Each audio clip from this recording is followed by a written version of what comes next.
103.9 FM, WOZO Radio, Knoxville. Ladies and gentlemen, may I have your attention, please? Digital Free Thought Radio Hour. Hello and welcome to Digital Free Thought Radio Hour on WOZO Radio 103.9 LP right here in Knoxville, Tennessee. Today is Sunday, November 1st, 2020. I'm Larry Rhodes, or Doubter5, and as usual, we have our co-host Wombat on the phone with us today. Hello, Wombat. God bless the USA. All right. Not exactly what I would expect to hear on an atheist show, but cool. And our guests today are Doubtfire. How are you? Hello, hello. I guess I should say is Doubtfire. Right. But it's not quantity, it's quality. That's absolutely. Digital Free Thought Radio Hour is a talk radio show about atheism, free thought, rational thought, humanism, and the sciences. And conversely, we'll also talk about religion, religious faiths, gods, holy books, and superstition. And if you get the feeling you're the only non-believer in Knoxville, well, you're just not. There are several atheist, free-thinking, and rationalist groups that exist right here in Knoxville. Now we'll be telling you how you can connect with them right after the mid-show break. Also, did you know that there's a streaming atheist call-in video show broadcasting here in Knoxville and has been for over 10 years? Yeah. Did you know that one, Bet? You keep asking me and you never tell me anything about it, but I did finally look it up, and I was really happy all the way until season 8. You found it. All the way until season 8, because then it's like, man, you're focusing less on the dragons, then the two dragons die, and then it's like the Night King comes out of nowhere and Arya Stark kills the Night King in like one scene. I'm like, this makes no sense. Game of Thrones, a little. I can't rewatch it if I know the last season so bad. I tried. I'll give it like a 7 out of 10. Well, cool. But I hope you find our actual show and give it 10 out of 10. But we'll tell you how you can right after the mid-show break. What do you have for us today, Wombat? One of the right or wrong? Yeah, it's one of the things I always stress never to say in a SE conversation is, what if you're wrong? Only because it's such a minefield for someone to consider being wrong in a conversation. You trigger every ego and defensive response. Plus, people don't like to hear someone be skeptical of them and then hear the word wrong. And so I always like to stress on like, well, how do we know if you're right? But it is an important question to know, how do you know you're wrong? Because that is something. Do you know how many times I've been asked that question in my Ask an Atheist booth? No, really? My Ask an Atheist table? It's like the first thing, sit down. What if you're wrong? Yeah. Well, I'm not speaking for other people. I'm talking for people who are actually trying to have good conversations with people, not people trained who never have conversations with atheists in the first place. I know, right? But still, I would say it is an important thing to know if you're wrong, because just because we are atheists doesn't mean that we're right about everything. And so I thought it might be mighty good for us to just go over times when we were confident about something. Maybe it's religious, maybe it's not religious. And we have the opportunity to think, why did I believe that? Should I keep believing that? Actually, I have a better reason to not believe it. I'm not going to believe that anymore. And that is a cool thing. Before we begin, I'd like to go around and just see how everyone's doing, because I always like to do that. Larry, how you doing? What's going on with you? I'm doing well for an old guy. Staying safe. Playing a lot of computer games, but nice. Scott Doubtfire, how you been? It's been a whole week, man. Yeah, been a whole week, man. It's been going pretty good.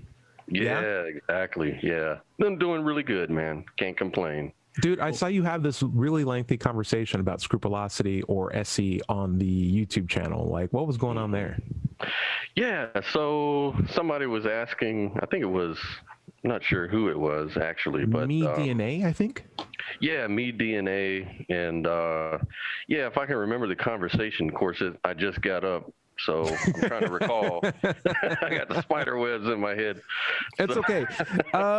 So looking back at it, it's like Me DNA asked us, "Hey, I hope you become a Muslim," and Dada's Trading Room is just, and myself are like, hey, I'm open to it as long as Allah has a good reason to convince me. And I have family members that are Muslim too. So it's like, okay, well, it's up to them. He has a direct road of communication to convince me of it. And so it's rare to have a person tell us to be religious on our YouTube channels, but you took them up and asked them like, well, what reasons do you need to be a Muslim? And I would like to know your idea of like, what was your thought process in going through that conversation? Maybe we can tackle it in the second half of the show. Oh, yeah, absolutely. So it was, what good reasons does an unbeliever have to be a Muslim? And I asked this question to Christians too. Very, very cool. Man, I totally want to get into that. We're definitely going into that. Eric, Dr. Green, it's good to see you. Hey. Hey, I love that cover of Bad Religion that you've put on. We're going to play it in the half of this show. I think it's cool that you still find a way to communicate with friends and make music together, even though you're far apart. How important is that for you?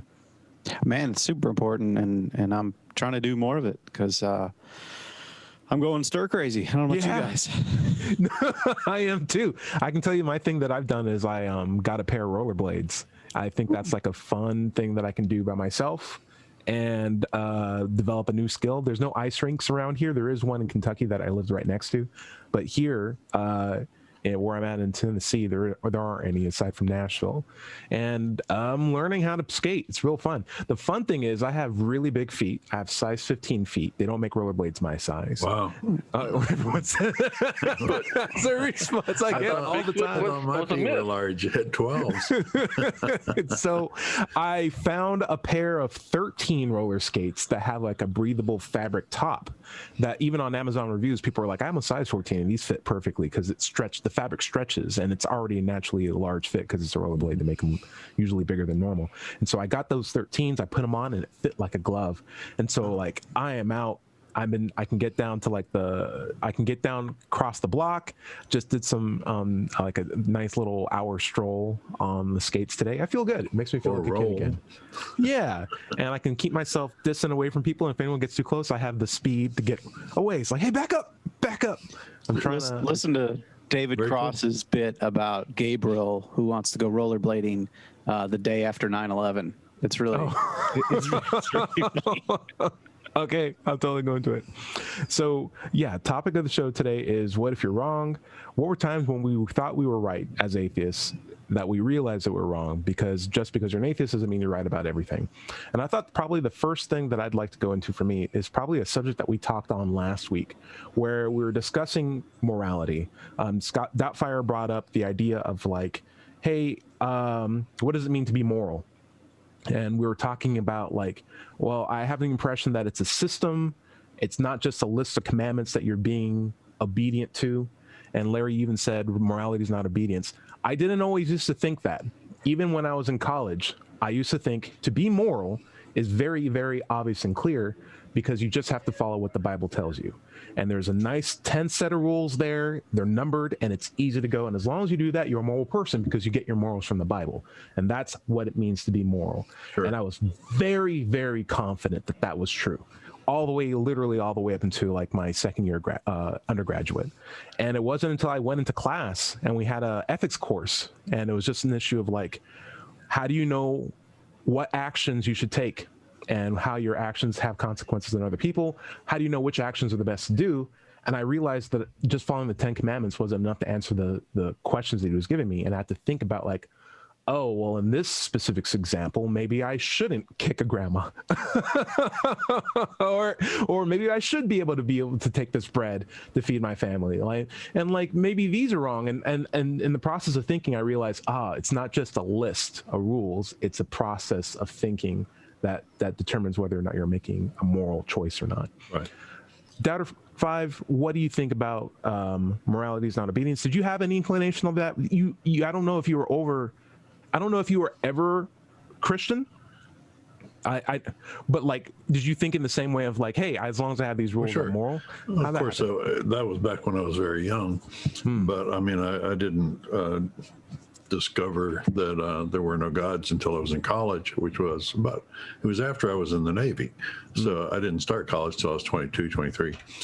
But of course, I equated morality in like early teens with the Bible or with the 10 Commandments.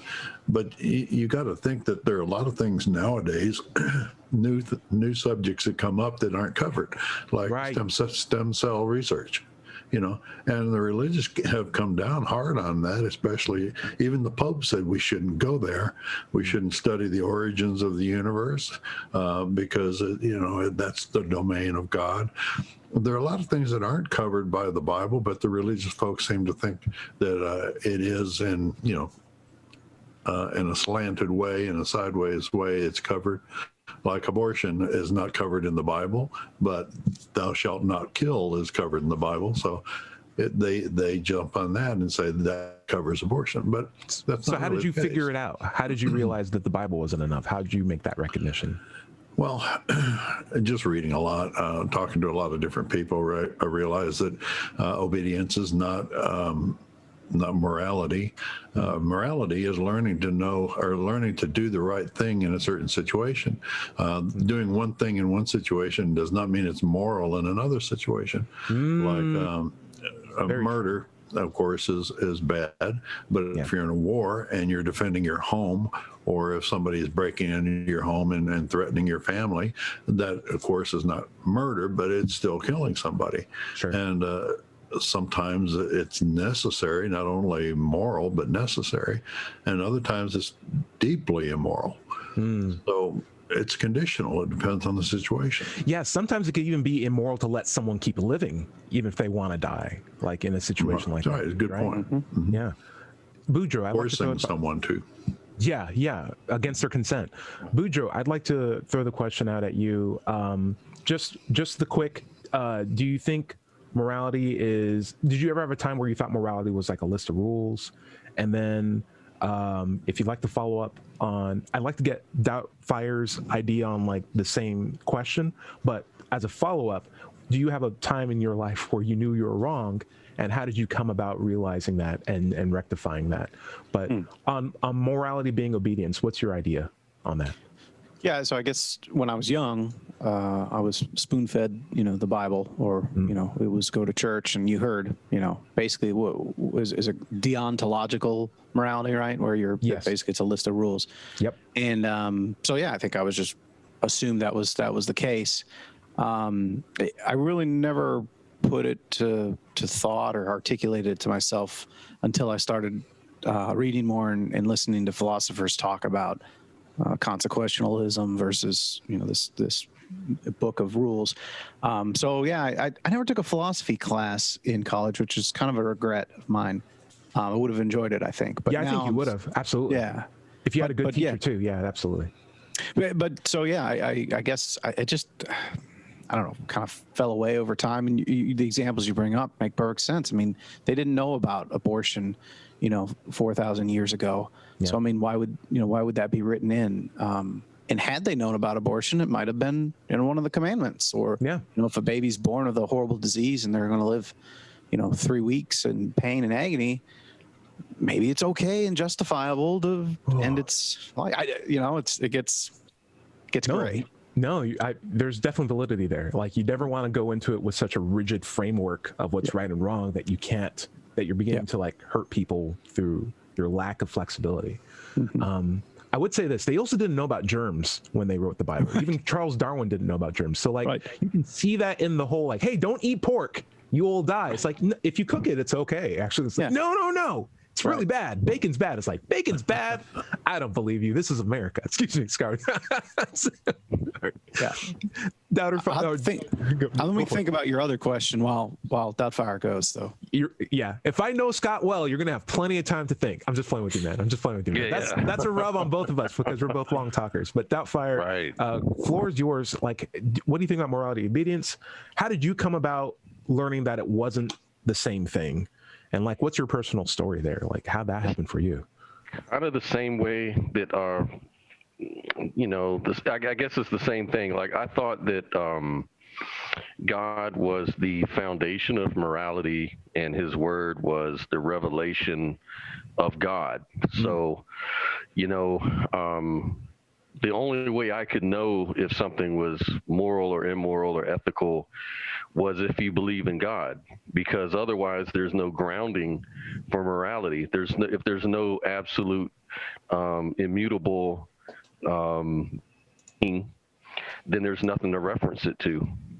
And so then, I just kind of went along with everything I knew about the Bible, like how he commanded infanticide and condoned slavery and a lot of other questionable things.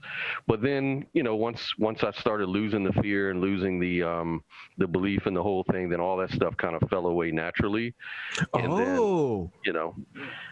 And then, I kind of realized, we make our moral, people make morality. That's why morality is different in different cultures. So it's kind of subjective and relative to cultures and everything like that. And I used to hate that idea of moral relativism and subjectivity, because I felt like if it's just a matter of opinion, then everybody's just going to go and do whatever they want to do.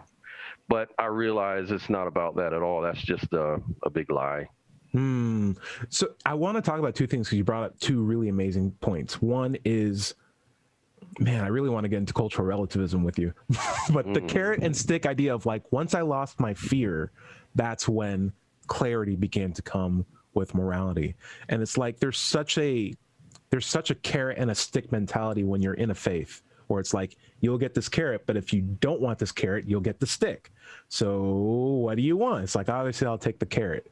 But when you realize the stick isn't even there, you're like, I don't like carrots. I don't want this carrot anymore. Could you talk about like how you came over your fears? I imagine that was a very long process. It's not something you can just snap your fingers, but like. Oh yeah. Well, being self-aware, like the scrupulosity, like we talked about last week. And when I finally started dealing with that, that's when it kind of triggered me, like, wait a minute, I'm kind of acting unhealthy mentally. Yeah.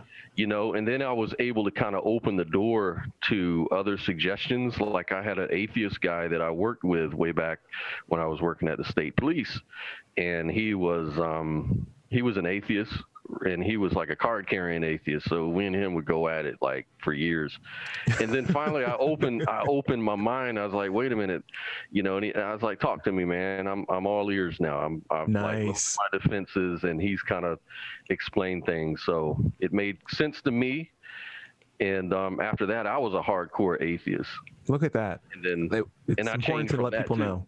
Yeah. If you are an atheist, that's perfect story of why you should be, open about it, because you have friends that just need someone to reach out to. Because if you didn't have that friend to reach out to, you'd probably still be in the truth even today, possibly even. Yeah.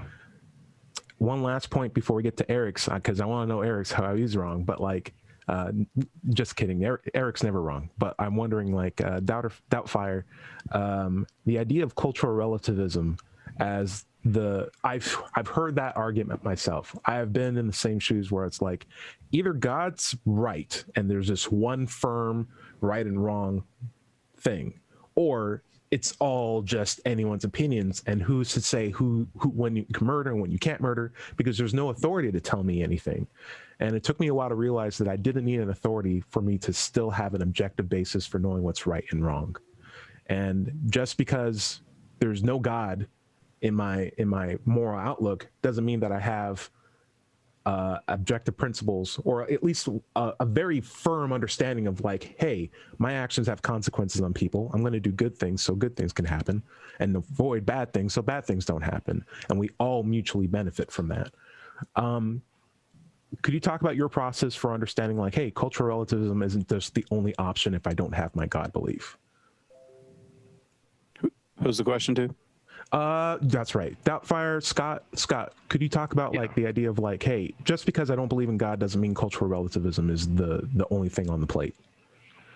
Oh yeah. So it kind of goes back to understanding sticks and carrots, like you were just mentioning, that's divine command theory. That you're appealing to an authority to tell you what's right and wrong, and if you were to take that position, then you could say Hitler was right because they used that same argument, I think, in some big decision way back after World War II about that. They're like, look, morals are relative and subjective, and what we did was follow orders. They kind of appealed to that, and that didn't fly. Because and so studying like biology and studying human evolution, and that we are a product of nature, and we are nature, by the way. We're not Absolutely. we're not separate from nature. We're part of the world, and so everything we are kind of derives from it. So empathy and what we call ethics is kind of derivative from our nature, our internal nature.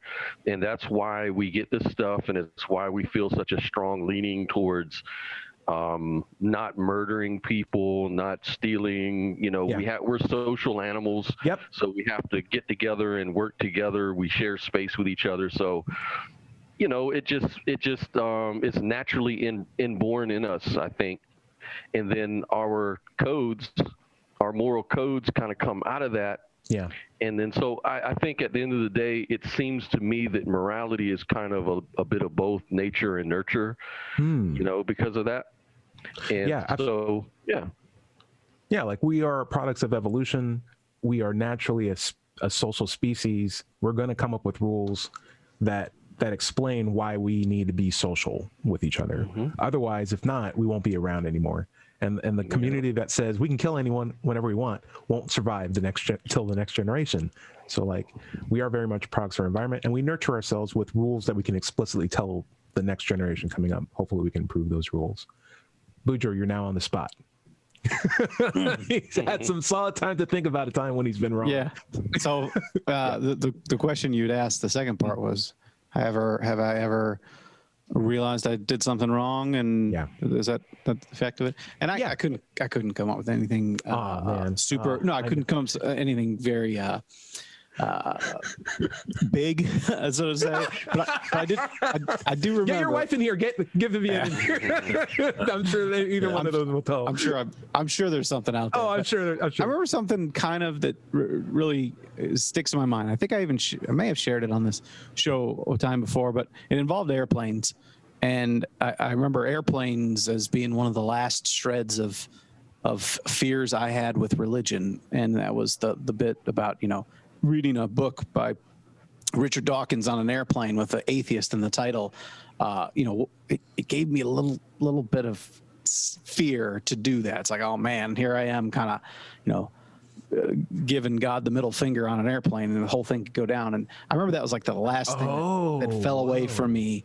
When I was finally like, wait a second, I can read whatever I want, so surely someone's reading a Bible on this plane. So, but the point is there was a steward that came by and told me to shut off my iPad. And iPads are pretty brand new. The whole, cover, when you close the cover, it turns off the screen. And I was like, oh, okay. And I closed the cover because I didn't want to shut it down yet. And he's like, you need to shut it down, not just close the button. I remember I was like, I did. And then I had my finger on the power button, like just now trying to shut it down. And, he walked away and whatever. And I caught him later and I was like, hey man, I've been traveling all day. I'm in a bed. I know you're busy. You deal with jerks like me all the time. I apologize. I did that. This thing's new and I'm, still dealing with how to work it. And you told me to shut it down. I should shut it down and, buckle my seatbelt. So I don't know if that close to answers your question. No, absolutely. That's right. Because listen, if you could have had the mindset of like, I was a jerk, I'm going to go home and pray to God for the thing that I was a jerk to. But it sounded like you actually made an effort to, in my opinion, show some character and like humble yourself to a person that you wronged and make it right with the person that you made the offense to. And that's a beautiful thing. And I think that's something that isn't just a good thing, but it's a necessary thing. And if you have like a God belief where it's like, hey, my best friend's God, he's the creator of the universe, I'll make it up with him and I'll trickle down. But you're like, no, I'm going to make this right now. I was wrong then, I'm going to make it right. And I think that's a perfect story. Just the human empathy approach. Absolutely.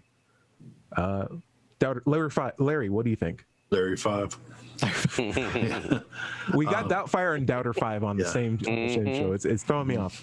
We just have to go first names, but yeah. No, I guess the only thing that comes to mind was not only when I found out that that religion was wrong. I was wrong about religion when I was growing up and stuff.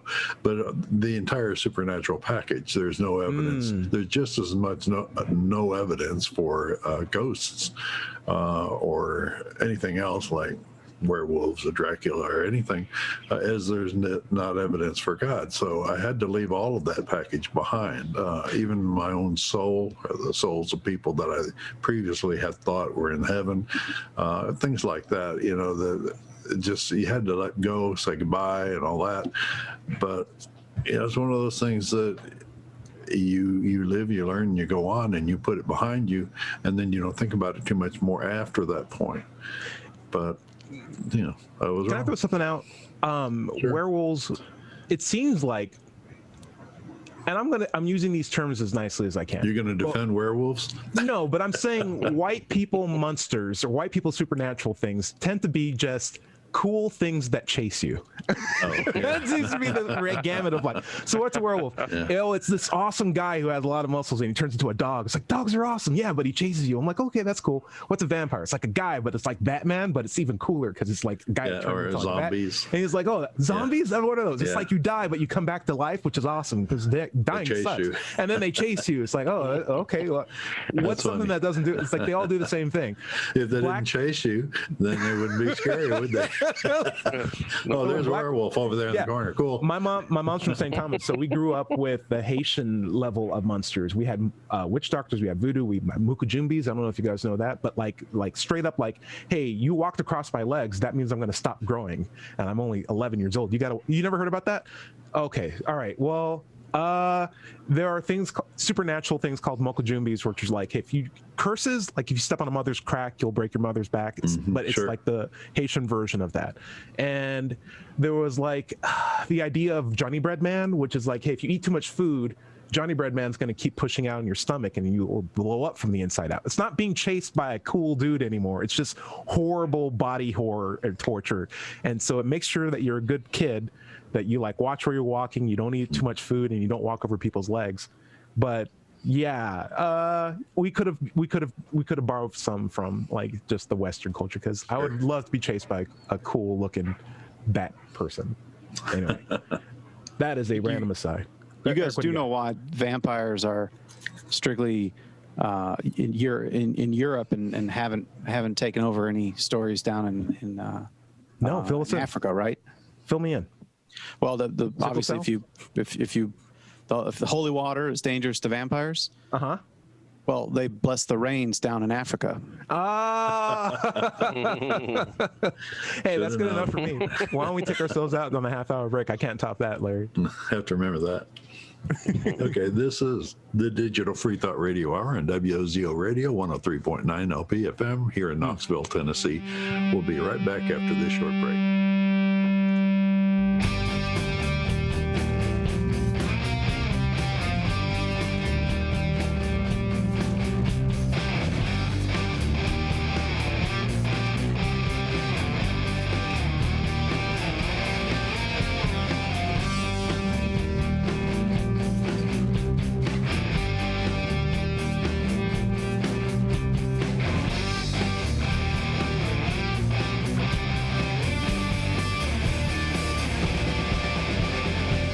Now here I go, hope I don't break down. I won't take anything, I don't need anything. Don't want to exist, I can't persist. Please stop before I do it again. Let's talk about nothing, let's talk about nothing.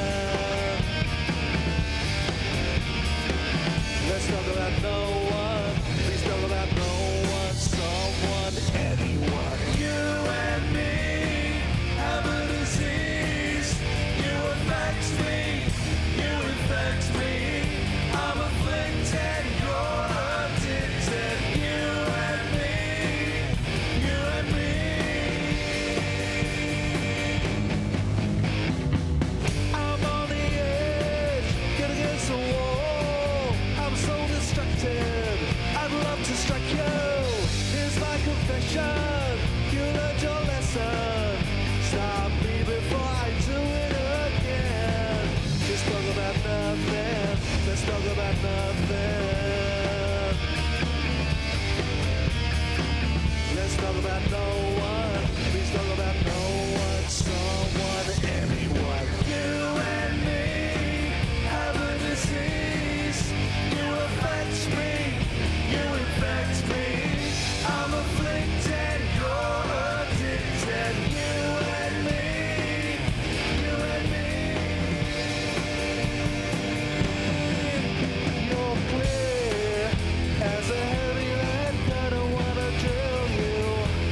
And welcome back to the second half of the Digital Free Thought Radio Hour.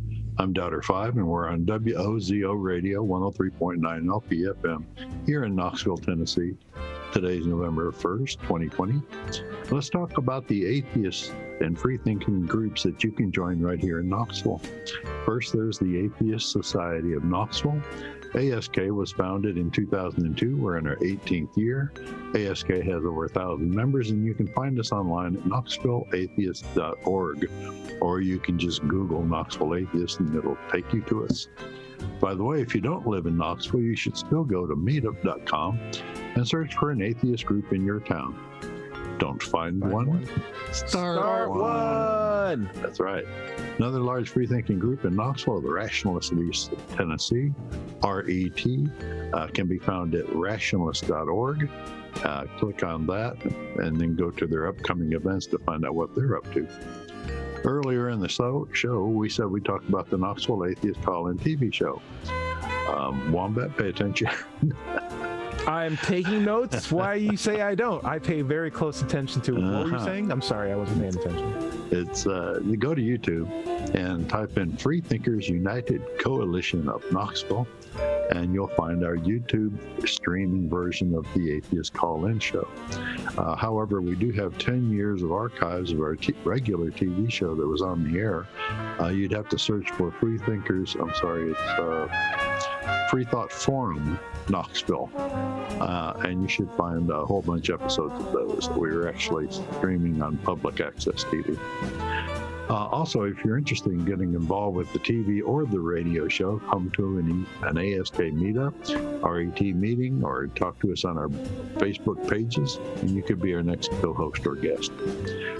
With us today on the show, we have our usual co-host, which is Wombat. And I'm proud to be an American. Right. And we have Dotfire Boudreaux. Welcome. And what are we talking about now? So we were just covering the philosophical principles of Hathaway, the 1990s philosopher. He made a quote that said, "What is love? Oh baby, don't hurt me. Don't hurt me no more. What is love? Oh baby, don't hurt me. Don't hurt me no more." Now this is the most important part. Now I don't know why you're not fair. I give you my love, but you don't care. What is the sign and what is wrong? Give me a sign. What is love? What is love? Where is love? The love. Where's the love? The love from our listeners. That's right. Combining some 90s hits there. So we got the love from our listeners. Data's Trading Room. We had 21 comments on last week's show. I don't think we have enough time to go through them all. But I would say who got here first was Data's Trading Room. Thank you so much for your quality comments, Datas. You've always been great. And here is his comment on last week's topic, which was, what the heck is scrupulosity? And we're talking about like the compulsion, almost like an OCD level of constantly praying or constantly following the rite of a particular religion. And how do we get out of it? And so Data's Trading Room said, yeah, that's a pretty heavy topic. I don't know what to say, but I guess I was a victim of this too. I used to worry about all those clothes that I was close to and kept asking some God to watch for them. I didn't even believe in the God of the Bible, yet I still prayed. Realizing that I'm an atheist actually really helped me get out of this. Shout outs to AXP Matt Dillahunty and guys like you who helped me in this realization. Thank you. And I said thank you very much, Datas. That's a very good comment. Thank you guys. Yeah, but I really thought it was awesome where he said, hey, I didn't even believe in the God in the Bible yet, and I was still praying almost compulsively. And it's like you have this part of your, I would say, spirit, or like this need to have a spiritual fulfillment in your body, and God fills that hole perfectly. It's just this ambiguous little glue that fills in all the gaps. But when you don't have that anymore, you have something called, I like to call a God hole. And people will fill that in with anything when they don't have it, like skydiving, psychedelic music, flipping homes, whatever meditation. Yeah, whatever works, right? And I think in my God hole is probably just video games, really bad food, good conversation, but there's definitely a God hole there. And it used to still be praying. Like I took out the God hole and I need to pray, or I need to have like that's a habit. It takes a while to break habits. Absolutely. And fears. And it's scary to have that silence for a while, just being like, hey, I'm having a hard time finding my keys, or I'm having a bad time. I don't know if my mom's going to be healthy, or I'm about to get in a car accident. Don't pray myself out of the situation. Just be aware of where the dangers are, find my keys, rationalize myself so I can move forward. It takes a long time to get that figured out. Bujo, what do you think? You're nodding your head. Have you? Yeah, I think we talked about the car. Well, I'm in highway safety, so I think about that a lot. But I've been in situations where I'm driving and it's raining really heavily, and I start thinking about the crash statistics in my head, and you know, and you can go to fear pretty fast. But then what I often do is I go, you know, I'm sober, I'm awake. I'm paying attention. I'm not distracted. And I start going through, like, what are the things that cause crashes? You know, usually human error. It's usually, you know, excessive speeds or something like that. So I, you know, grab the steering wheel a little tighter. I pay attention, double check. You know what I mean? So yeah, I go to rational. I go immediately to rational instead of upwards and maybe even making things worse. Absolutely. Yeah. I've been pulled over a lot of times in Kentucky. I would say I was only there for about a year and a couple of months, and I got pulled over there was a period where I got pulled over roughly 8 times in one calendar year, 11 times total in Kentucky. Never got a single ticket. Got a single ticket. So Black Lives Matter is one thing, but I would also say when I did get pulled over, I was considering, like, okay, what are the odds here? I don't drink. I know I was following the speed limit. Maybe I was a mile over, or maybe a mile under. Maybe I was driving too slow. I have fog lights on. I got a reflective tape thing on my back of my car. Like, I care about safety. I speak well. I'm wearing my glasses. I'm going to work. I'm in a good situation where if I get asked, if cop comes over and starts asking me questions. No drugs in the car. Exactly. I have my license and registrations here. I'll ask for permission before I move. I know I followed the YouTube videos for, like, hey, if you're a black guy and you get pulled over and you're in the South, this is what you should do. It's like, I know these rules. I can follow these. I can get out of this situation. Okay. And, you know, it's terrifying each time still, but I am glad that, you know, I was able to not go in the panic mode where it's like, oh God, oh Lordy. It's like, no.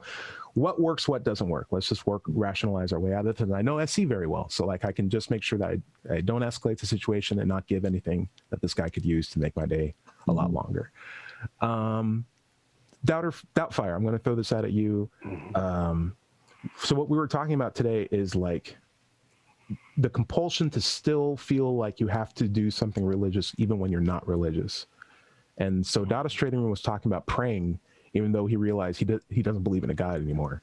Did you have any sort of residual feeling like you had to do something even when you knew there was no God? Yeah, this is something I thought about that I practice all the time. This is kind of weird. So I was suffering from heavy anxiety a few years ago, like really bad anxiety. And I wasn't able to calm myself down or do anything for it. Like, I think one time I almost fainted at work and they made me leave my job, and it was really bad, you know, and I was really in a bad spot. And so anyways, one day I was listening to the Joe Rogan show. Okay. He had Richard Dawkins on. He was interviewing Richard Dawkins. And I think Joe Rogan had asked him a question. Do you think people who pray, like, where does that come from? Why do people pray to gods that they don't know exist, and, you know, this and that? What's your evolutionary explanation for that? And Richard Dawkins started bringing up the placebo effect and the nocebo effect. So nocebo effect. I like this. He goes, so what is nocebo? And so Richard Dawkins says, sometimes even if you don't believe that a sugar pill works, like, you can purposely take a sugar pill with the intention that it's going to heal you, and you can already know it's a sugar pill, and it'll still take away your anxiety or your pain or whatever like that. Wow. And he says, this is called the nocebo. It doesn't matter. You can believe it's going to work or not believe it's going to work, and it'll still work if you just go into it with an intention. And I thought, wow, that's kind of weird. So I went and looked it up, and sure enough, it's really a thing. It's called the nocebo effect. So And Richard Dawkins said, so this is the power of prayer that people talk about. And he says, I would venture to say that even if you didn't believe in God and you prayed to God, it may have some value, some utility for you as far as anxiety and stuff like that. So I took it serious after I did the research. I took it serious because I was in a bad place and I didn't want to go into taking pills or anything like that. I wanted to try something. So I started praying to my own concept of God, which is more like maybe a pantheistic type of thing. Ooh, I dig universe. this. Yeah. And man, I guarantee you, I promise you, it worked like overnight. My anxiety has been gone ever since. Wow. So and I find myself now, I don't necessarily pray for things, but just to say to the world, wow, I'm glad to be here. I'm glad to be participating. I'm glad. I love my experience. A form of meditation. Yeah, meditation. And I was working with a guy who was a Zen Buddhist, and he was talking to me about this and kind of trying to help me through this process too. And I was telling him, but I'm an atheist. And he was like, well, look, I'm an atheist too. I don't believe in God. I don't believe in the supernatural, but I'm a Buddhist. I have a spiritual belief, but when I say spiritual, I don't mean it like the Western people say it. Crystals. I mean, it's I don't believe in crystals and all that. I mean, I have a conscious attitude towards life that makes things better, and I don't get attached to beliefs, and I don't get attached to all this stuff. I love that. Yeah. That's the stuff I can dial into. Because I used, before COVID hit, I used to do yoga with a bunch of friends once a week, every week. And the teacher was really great at making sure that there were 3 different levels you could always work at. And I remember when I finally moved from level 1 to level 2, and I could do like the second form of like all the crazy stuff she was doing. And there was a point where it's like, I don't feel my body anymore. Like when I'm at level 1, it's like, this is so uncomfortable. I can't wait until the timer goes off. And number 2, it's like, what timer? What room? Like I'm just breathing and it's like class is over already. Why does my head just feel so you're in the flow moment. There's a scientific or psychological term called being in the flow. And like I'm a musician, so like when I write music or I'm putting together a track or something like that, time disappears, all my concerns fly away. It's like a form of meditation. And it's just all the stress is gone. There's no me anymore. There's no point of me stressing anymore. And I do feel like, I know I went into there realizing, hey, I'm an atheist. I don't believe in, like woo and all that stuff. But there was just an opportunity to let go of myself doing something. And I appreciated that. So prayer, sugar pills, nocebos, I think they have validity to them. Larry, what do you think? Oh, I'd like to look into this nocebo thing. I had never heard of it before, but I can see where it would have some effect. Placebo, I would think, would have more effect, but I'll have to check it out and see what it's like. Yeah. And if anything, it just shows that you have the power to do it, whether now that you know. It's like that, putting your mind to something. Yeah, just dedicating yourself. Setting an attitude. Eric, I got a next question for you. Here's something that I thought I was wrong about that I realized, or here's something that I thought was true that I realized was not true. And as it was, as I was coming into atheist community in general, and just as a backstory, when I moved to Kentucky, you reached out to me. It was like, hey, I saw some of your SE vids and I think it's cool. I actually have a group of atheist buddies. If you'd like to hang out with us, let's do it. And I was like, oh my gosh, it's so cool, because I was looking for a community to hang out with in Kentucky that had similar beliefs. And I was like, nice, I can't wait to check you guys out. And in the back of my mind, I didn't really realize it yet, because I had spent some time with Larry and his atheist group, and I knew, I can hang out with any atheist at that table. We could have a conversation. But in my head, I never really saw atheism as like a full multiple state sort of a situation. My idea was like, atheists always agree on everything. Right? No. And it wasn't until I went to the summit for the first time where it's like, we have this thing where we have a bunch of atheists in a room. It's this room that Eric's in right now. And it's just a round table. And we have a topic brought up and we just talk about it. And and we encourage disagreement.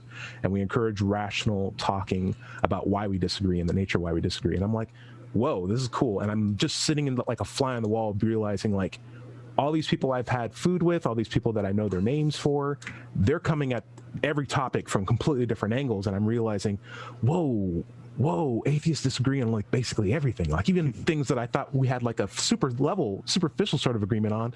There's a Christian in the room who's making more sense than you guys. What's going on here? And I probably don't agree with him on almost anything other than that. I mean, he has an iPhone. I don't even want an iPhone. What's going on here? Eric, the idea of like atheists don't agree on anything or really on everything except for just the God belief. You want to touch on that? Anything you want to say? Yeah. I think it's unique to atheism, I think, in some respects, because we're not grouping together for banding together because of a belief we all agree on. We're grouping together because of something we don't believe in, right? So it's almost like the void, the absence. And I think Christians can kind of band together, and they all kind of agree on. I'm sure there's plenty of disagreement going around in their circles too, but at least they can all fall back to, well, we've got this book and we agree on all these things. Exactly. We have a lot less we can fall back on.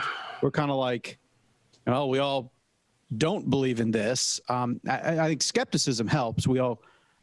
I would say that, there are probably some statistical comparisons where, majority of atheists are this political leaning or I imagine most atheists are science minded, but it's not true. There are plenty of anti-vaccine atheists. Yeah. Trump supporting atheists. Just atheists don't want to vaccinate their kids even. Like you're just like, what? You won't vaccinate your kids? Yeah.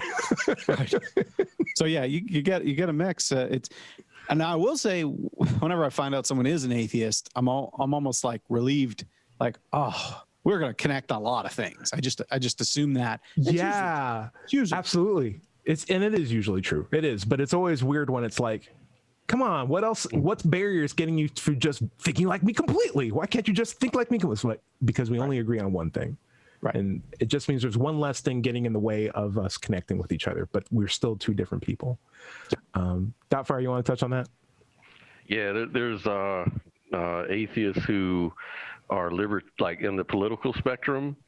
They could be progressive liberal types or libertarian types, or not many conservatives, because mainly they kind of believe in Jesus and all this stuff. But I've met a lot of they're out there definitely. But I've met a lot of libertarian conservative types that are atheists because they don't believe in church and state, being together. And so a lot of them are atheistic. And then, of course, liberal progressives are too. So on that front, and that's a really big part of human nature, is the political thing, something else that divides us. But yeah, other things I would think are more superficial, maybe like what kind of movies you like or something like that. I don't know. But yeah, I've met atheists that don't agree with maybe my political philosophy or whatever. Sure. So... But I don't even like letting that divide people up. I get along. I try to get along with everybody. You can. Like part of my philosophy is to not get so attached to beliefs. Kind of like my Zen Buddhist friend used to tell me. It really made an impact on me. He said, because it is a form of strife in your life, and it's a form of suffering, as they call it in his tradition, where if you're always attached to tribalism beliefs or religious beliefs or supernatural or whatever the big ones are for people, those can be a source of discomfort and cognitive dissonance and just division among people in society. And it's not a good thing, Yeah.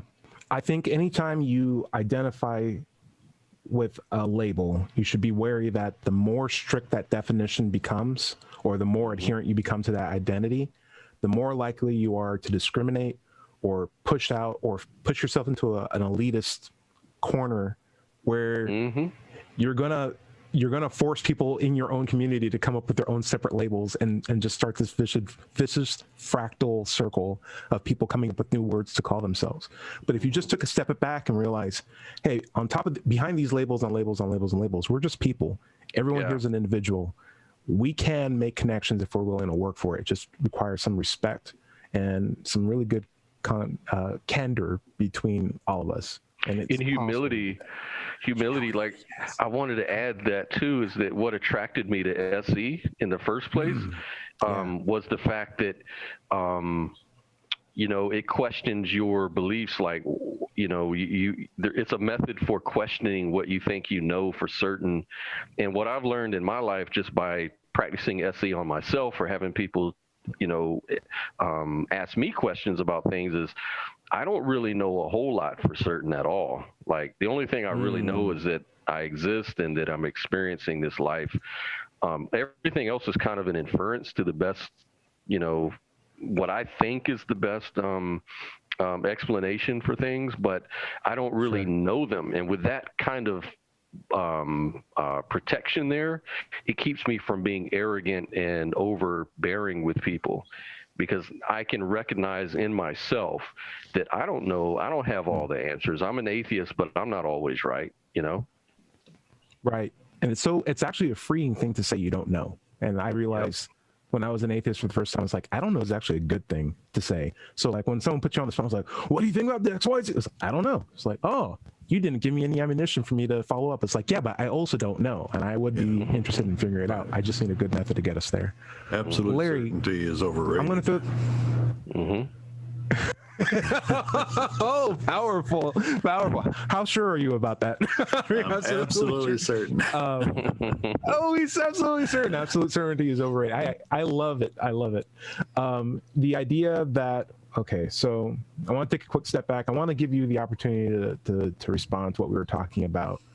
I think what I'm trying to like summarize it, and feel free to step in, Larry, anytime, but like the idea of religion being more of a unifying factor versus atheism just being more of a point of agreement, and bifurcations upon bifurcations happen. Well, sure. You've been leader of atheist communities, right? Have you seen that? I've been leader what? Of atheist communities left and right all over the place. Have you seen that, like, corralling atheists is sort of like herding cats? When I sit in these atheist booths or asking atheists, and I tell people about the Atheist Society of Knoxville, and that we have dinners and stuff, and they say, well, what do you guys talk about? I mean, they're trying to get some kind of insight into what atheists would discuss when they get together. Like, we discuss overthrowing the government or whatever. And I tell them, football, Netflix, just any kind of conversation topic, because there's one thing that we all agree on, that the gods don't exist. So why talk about that? Right. Now, we do talk about religions a lot, because a lot of atheists come from different religions. And one point I'd like to make is that I'd say 90 to 95% of the people in the Atheist Society of Knoxville are post-religious. These are people who have gone through religions and come out the other side, got the T-shirt, been there, done that, over. We're not a good group to proselytize to, but the people seem to always want to proselytize to us because we don't have a religion. So we like up. We might be the best group to proselytize to, because we have the best shutdowns. But like you were saying earlier, knocking our door at your own risk. Yeah. Like we were talking about earlier, that your Buddhist friend was an atheist. Well, also Confucius are atheists, Taoists and Shintoists and Jainists are atheists. There are philosophical religions out there that, they have their own religion per se, but it's really philosophical. Yeah, that's what it is. I was going to start my own religious organization called Jehovah's Atheists, and we were going to go door to door and talk about nothing. Have you heard of a social Jehovah's Witness? Yeah. Nice. Hey guys, that's the end of the show. I'll throw out this. Please feel free to leave a comment. If you share some love, we'll go over on next week's show. This is Let's Chat on YouTube. If you're watching it on my channel, Eric, we're gonna play your bad religion stuff on this break if we got time, and if not, we're definitely doing it. I will make time to make sure that we can get to that. Nice. But this guy is a musician extraordinaire. You play the drums exceptionally well. You play the bass exceptionally well. You're all over guitar. You can sing. This guy can do it. So I highly recommend you check out his stuff. Doubtfire, is there anything that you would recommend that we check out? Yeah, check out the Nocebo stuff if you're interested in learning plan about to. that. That's cool. Absolutely. That's cool That'll be stuff. first thing on my list. Yeah. Mm-hmm. Larry, it's all you. Well, this has been the Digital Free Thought Radio Hour and WOZO Radio. Be sure to visit the digitalfreethought.com blog site for radio shows, atheist songs, and many articles on the subject of atheism. My book is called Atheism, What's It All About? It's available on Amazon. Thank you, Wombat. And if you're having trouble with leaving religious beliefs behind, and a lot of people do experience pain, trouble, separation, anxiety, look up recoveringfromreligion.org and go there. They have help for you. If you have questions for the show, you can send them to Ask an Atheist at knoxvilleatheist.org, and we'll try to answer them on future shows. If you're watching this on YouTube, be sure to like and subscribe and to be notified when new episodes are posted. Remember, everybody is going to somebody else's hell.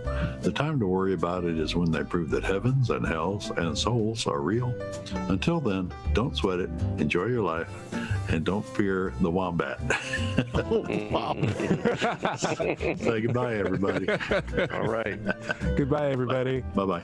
Hey. Bye.